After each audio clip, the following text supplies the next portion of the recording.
Bonjour, je m'appelle Alexandra Jalabert et je vais vous présenter l'exposition Bon baiser de Granville, conçue par l'équipe des musées de Granville. L'exposition parcourt l'histoire de Granville en quelques thèmes grâce aux collections du musée d'art et d'histoire. Les cartes postales du musée sont notre fil conducteur. Elles illustrent les images clés de Granville, celles que l'on retient, qu'on veut partager, les images souvenirs de vacances ou les images que les Granvillais se font eux-mêmes de leur ville et de son histoire. L'histoire de Granville remonte au moins au XIe siècle, mais elle nous est mieux connue à partir du XVe siècle, quand les Anglais et les Français créent cette ceinture de remparts pendant la guerre de Cent Ans. La création du site défensif, installé sur une presqu'île naturelle, est confirmée par le roi Charles VII en 1445. Granville devient une ville militaire sous autorité royale. Le tableau représente la ville en 1620. Il s'agit ici d'une copie réalisée en 1898 par le peintre Léon Carré à la demande du conseil municipal. Le tableau original date des années 1650. Il appartenait à la famille des Matignon, mais il a disparu quand le château de Torigny a été bombardé pendant la Seconde Guerre mondiale. Sur le tableau, on retrouve des monuments qui existent toujours. L'église Notre-Dame du Capliou, le logis du roi et la Grande Porte. Et puis d'autres bâtiments qui ont disparu. Le moulin place de l'Isthme, qui a donné son nom aux escaliers du moulin, ou la première jetée qui protégeait le port d'échouage. La Haute-Ville n'a pas beaucoup changé, mais ce qui était les faubourgs et qui est devenu aujourd'hui le centre-ville a été complètement transformé. Le dernier grand changement date des années 1920 avec la couverture du bosc. Cette carte postale nous montre les lavoirs qui se trouvaient Courjonville, devant l'actuelle mairie. Jusqu'en 1922, le bosc traversait le centre-ville et se jetait dans le port au bout de la rue du Pont-Jacques. Le pont a disparu aujourd'hui, mais on le voit très bien sur ce tableau qui représente l'incendie de Granville en 1793 au moment du siège des Vendéens. Dès le XIXe siècle, le bas de la ville accueille de plus en plus d'habitants et les premiers touristes. Le premier casino ouvre en 1828, le train arrive en 1870. Granville bénéficie déjà d'une image séduisante. Son roc qui s'enfonce dans la mer comme la proue d'un navire est représenté par les peintres de paysages dès le début du XIXe siècle. Et cette image est reprise par les affiches publicitaires au XXe siècle. L'Office de tourisme reprend aussi la comparaison avec Monaco qui a été faite par le géographe Élisée Reclus en 1885, mais on ne garde que la partie la plus flatteuse. La citation dans son entier dit « Sous le ciel de Méditerranée, Granville serait un autre Monaco, mais sur les rivages normands, combien différente est la nature, avec ses roches grises, des flots sombres et violents, battus par l'âpre vent de la mer. » Dans son texte, Élisée Reclus évoque également les pêcheurs à Terre-Neuve qu'il qualifie de « hardis marins ». En effet, Granville arme pour la grande pêche, la pêche à la morue, depuis le XVIe siècle. Les Terre-Neuvas quittent le port au moment des grandes marées d'équinoxe, c'est-à-dire souvent à la période de carnaval. Ils partent pour des campagnes de 6 mois dans les eaux canadiennes. La météo est l'un des dangers qui guettent les marins. Les pêcheurs ne restent pas à bord des Terre-Neuvas, mais ils partent chaque jour sur des barques puis des doris pour poser et relever leurs lignes. Au large de Terre-Neuve, les brumes sont souvent épaisses et la corne de brume devient alors le dernier lien qui les ramène au bateau. Quand le royaume de France était en guerre, les Terre-Neuvas ne pouvaient pas partir pêcher la morue. Les armateurs et les marins se faisaient alors corsaires. Comme Saint-Malo, Granville a eu ses corsaires célèbres. Mais ici, ils ne s'appellent pas Surcouf ou du Guitrouin, ils s'appellent Beaubriand-l'Évêque et Pléville-le-Pelay. Pléville a fait une carrière de marin exceptionnelle, de mousse à l'âge de 12 ans, jusqu'à ministre de la Marine sous le Directoire en 1797.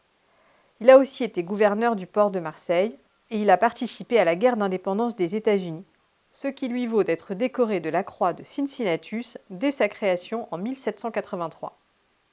La seule chose qu'on ne voit pas sur ce portrait, c'est sa jambe de bois. Pléville a la jambe droite emportée par un boulet de canon à l'âge de 18 ans seulement, pendant une bataille navale. D'autres combats en tant que corsaire lui vaudront d'être touché, toujours à la même jambe. Au total, Pléville perd 3 fois sa jambe droite. Il est l'incarnation par excellence de l'image du corsaire à la jambe de bois. En 1899, le peintre Maurice Orange représente lui aussi des corsaires héroïques. On assiste ici à une scène de retour au port après la capture d'un navire anglais. Il s'agit du port de Granville que l'on reconnaît avec cette lucarne, toujours en place au début de la rue du port. Les marins granvillais sont touchés, mais valeureux. Ils encadrent et soutiennent leurs ennemis anglais, et ils sont accueillis par une foule de vieillards, de femmes, d'enfants, qui guettent le retour d'un père, d'un fils ou d'un mari. Les armes et les coffres sont des objets emblématiques des corsaires. Ainsi, la hache ou le sabre de corsaire qui font partie des collections du musée d'art et d'histoire. La hache, par exemple, se reconnaît à ses deux côtés, un qui est tranchant et un autre qui sert comme piolet et facilite l'escalade du bateau abordé.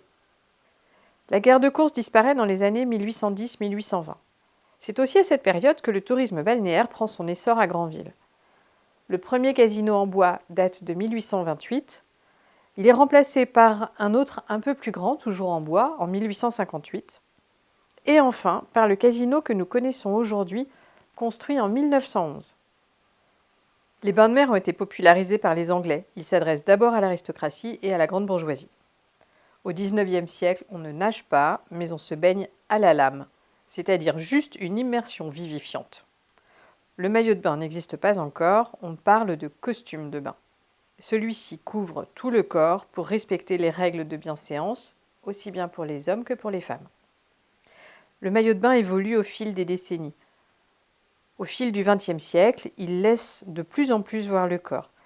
Cette évolution traduit le changement du rapport au corps, l'essor de la pratique sportive, la transformation du rapport à la plage et à la mer.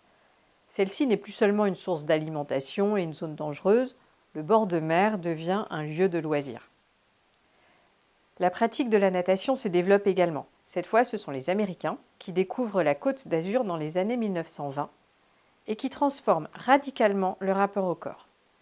À partir des années 20, le corps bronzé et athlétique est à la mode. Il devient symbole de bonne santé et de réussite. Il faut donc montrer ce corps et réduire de plus en plus le maillot de bain.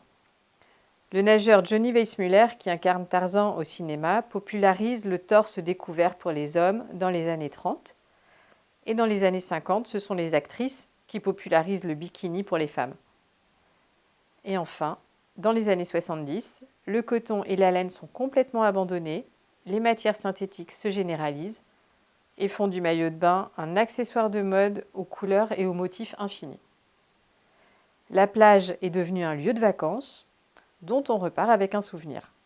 Les souvenirs de bord de mer, comme les statuettes ou les cartes postales, existent dès la fin du XIXe siècle.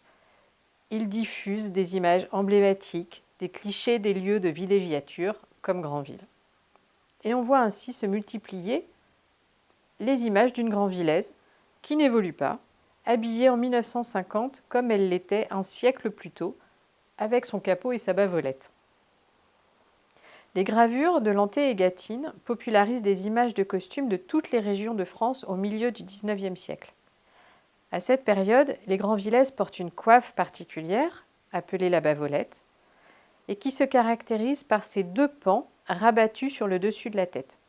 C'est une petite coiffe, à l'inverse des grandes coiffes des bigoudaines par exemple, ou plus proche de nous du papillon d'Avranches. On voit ici que la bavolette était portée par les femmes de toutes origines sociales, que ce soit Madame Le Martinel, concierge de l'hôtel de ville, ou Joséphine Broise, l'une des rares femmes armateurs de Granville. Ou là encore, ces marchandes sur le port. Le capot accompagnait la bavolette pour sortir. Ce grand vêtement tient uniquement avec les mains coincées par les bras. Il n'a ni bouton, ni épingle pour le fermer. Il s'agit d'une très grande cape, toujours noire, en camelot, c'est-à-dire en partie composée de poils de chèvre. Le capot est léger, il protège du vent et de la pluie. La partie rigide qui se rabat sur la tête renforce cette protection contre les intempéries. L'image de la Granvillaise perdure encore aujourd'hui avec les demoiselles de Granville Terre et Mer, habillées à la manière du XIXe siècle pour défiler au moment du carnaval. L'exposition consacre une section particulière au sport. L'accueil des Jeux Olympiques en France a été l'occasion de nous pencher sur l'histoire du sport à Granville et de solliciter les Granvillais pour un appel à collecte. De nombreux sportifs, amateurs et professionnels ont répondu. Leurs souvenirs enrichissent les collections du Musée d'art et d'histoire et nous offrent une vision très large de la pratique sportive sur les territoires. Les régates du début du XXe siècle, le Vendée Globe remporté par Christophe Auguin, le tir pratiqué par les soldats au XIXe siècle et aussi par le champion du monde Éric Delaunay. Le tennis sur la plage, à Roland-Garros pour la Coupe Choiseul. Granville est une ville dont la richesse sportive nous a surpris et enthousiasmés.